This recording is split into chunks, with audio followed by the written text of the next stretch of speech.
Jeune du NPA, étudiante à l'EHESS. Depuis plusieurs semaines, le comportement des jeunes en fait, est tout particulièrement ciblé, alors par le gouvernement et par les médias, notamment dans les regains de contamination.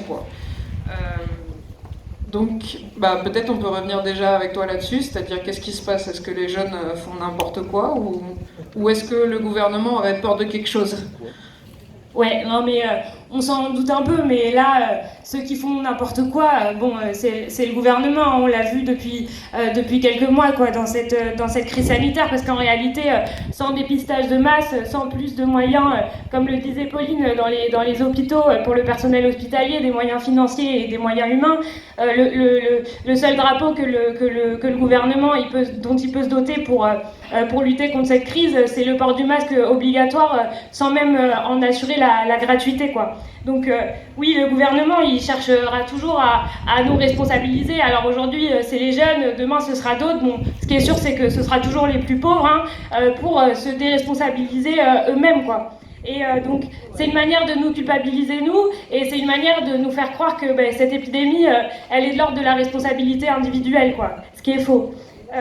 D'ailleurs, ces mesures sanitaires et le port du masque, là, le plus récent, c'est des outils de plus du gouvernement pour contrôler et réprimer la jeunesse dans les quartiers populaires. Et ces outils-là, ils en ont besoin parce que c'est cette même jeunesse-là, et c'est ce que tu disais, cette même jeunesse-là qui est, dès la sortie du confinement, qui est sortie manifester pour dire stop aux violences policières et pour dire stop au racisme, quoi. C'est ces mêmes jeunes qui étaient devant le TGI de Paris à des dizaines de milliers suite à la mort de George Floyd aux États-Unis. Voilà, c'est tout ça, et c'était à Paris, mais c'était en réalité en France et partout ailleurs, quoi, à l'international. Donc l'actualité depuis la fin du confinement, ça a été les violences policières et le racisme, effectivement, mais pour toute une partie de la jeunesse, en fait, ça a aussi été la fin des contrats courts, ça a aussi été les licenciements, ça a aussi été la difficulté à trouver du travail, quoi. Et en fait, les problèmes des travailleurs auxquels les travailleurs ils ont dû faire face ces derniers mois et auxquels ils vont avoir à faire face dans les prochains temps, c'est aussi les problèmes d'une partie de la jeunesse. Et ces problèmes-là, c'est avant tout le chômage de masse, là, en fait, qui pointe déjà, quoi. Donc, ça concerne aussi les jeunes travailleurs et ça concerne les 700 000 jeunes qui vont arriver sur le marché de l'emploi. Donc, bien sûr que là-dedans, le gouvernement, il pointe du doigt l'irresponsabilité de la jeunesse face à la crise du Covid, parce qu'il est inquiet de cette colère face à l'inquiétude et à l'incertitude de la jeunesse face à l'avenir qu'on nous réserve. Alors, face à l'avenir qu'on nous réserve, on a plusieurs réponses. Là, on a aujourd'hui Mélenchon qui propose de remettre en place les mesures des emplois jeunes, c'est-à-dire de nous proposer un SMIC, mais en fait, je pense que l'avenir que nous on veut, c'est pas celui-là. C'est les mesures Macron. Alors les mesures Macron pour l'embauche des jeunes, c'est facile, ça se résume, c'est des cadeaux au patronat, quoi. C'est 4 000 € de cadeaux au patronat pour l'embauche de chaque jeune de moins de 25 ans. C'est 5 à 8 000 € de cadeaux au patronat pour chaque apprenti qui va être recruté. Et rien bien sûr pour tous les jeunes et les moins jeunes d'ailleurs qui sont déjà embauchés dans les entreprises. Donc oui, le gouvernement il est inquiet de potentielles mobilisations. Mais nous, ces potentielles mobilisations, on s'en réjouit.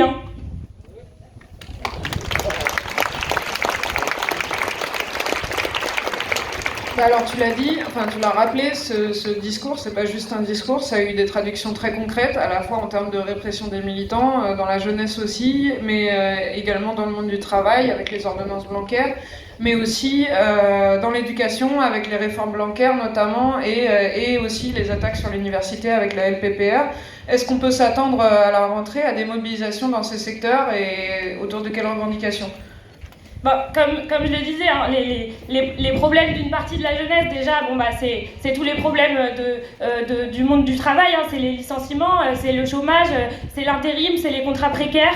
Ça aussi, ça fait partie de l'actualité de la jeunesse salariée. bon, des bagarres, il y en aura forcément, hein, je pense qu'on s'y prépare tous, et puis il y en a déjà eu d'ailleurs, on était tous en manifestation aux côtés des travailleurs des transports et de la fonction publique contre la réforme des retraites. Il y en a eu aussi plus récemment, hein, c'est des intérimaires dans l'automobile, c'est les grévistes d'Ibis qui sont là ce soir. C'est chez Nokia, la manifestation à Paris, on pouvait voir une pancarte qui disait jeune embauché déjà viré. Bon ben voilà, ça donne un peu le ton de ce qui nous attend ces prochains temps. Donc la colère, elle existe évidemment, et ces expressions, en fait, elles se manifestent déjà pour en fait arrêter d'être des variables d'ajustement pour le patronat. Donc, face à la politique du patronat, parce que le chômage de masse et les licenciements, c'est une politique du patronat. Nous, la revendication qu'on peut opposer, c'est des embauches massives et c'est du travail pour tous et pour toutes, quoi.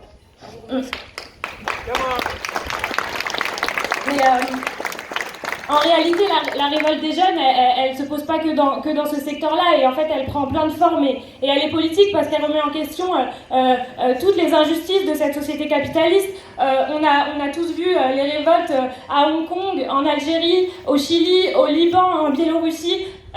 On a tous été, il y a quelques temps, dans les manifestations, hein, sous le slogan fin du monde, fin du mois, même système, même combat, ou encore plus récemment contre le gouvernement de la honte, qui a osé nominer deux ministres qui sont empêtrés dans des affaires de viol, parce qu'en fait, oui, la société capitaliste qui oppose les chômeurs aux salariés, mais en fait, c'est la même société capitaliste qui entretient le racisme, c'est la même société capitaliste qui détruit la planète, et c'est la même société capitaliste qui oppresse les femmes.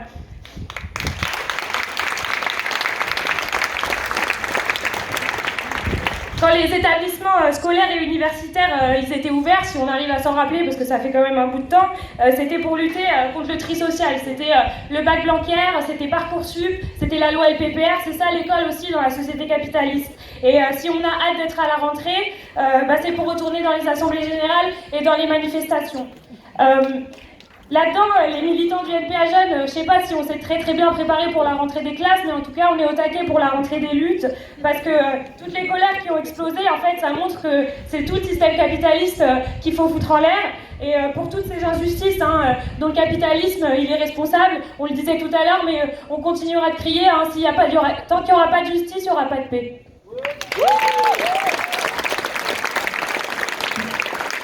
Merci beaucoup, Solma. Donc on va accueillir sur scène les deux